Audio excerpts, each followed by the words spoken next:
રાજકોટના કાલાવડ રોડ પર આવેલા ટીઆરપી ગેમ ઝોનમાં ભીષણ આગ લાગી હતી ત્યારે આ આગ લાગવાના કારણે 5 કિલોમીટર સુધી ધુમાડાના ગોટેગોટા જોવા મળી રહ્યા હતા।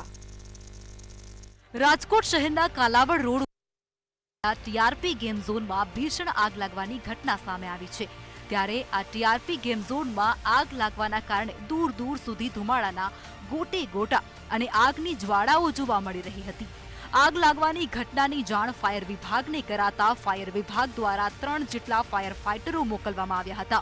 ત્યારે ફાયર ફાઇટર દ્વારા પાણીનો માર ચલાવી અને આગને કાબૂમાં લેવાનો પ્રયાસ પણ હાથ ધરાયો હતો। ટીઆરપી ગેમ ઝોનમાં ભીષણ આગ લાગવાની ઘટનાને લઈ મેજર કોલ પણ જાહેર કરાયો હતો। શહેરના નાના મવા રોડ આવેલા ટીઆરપી ગેમ ઝોનમાં અચાનક આગ લાગી હતી। ગેમ ઝોનમાં લાગેલી આગ એટલી વિકરાળ હતી કે 5 કિલોમીટર સુધી ધુમાડાના ગોટા જોવા મળ્યા હતા। ત્યારે આ આગને લઈ અને ફાયર વિભાગની ટીમો તાત્કાલિક ઘટના સ્થળે પહોંચી ગઈ હતી।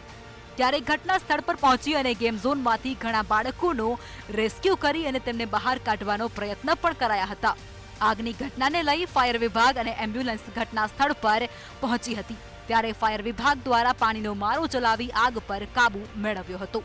બ્યુરો રિપોર્ટ, મંતવ્ય ન્યૂઝ, રાજકોટ।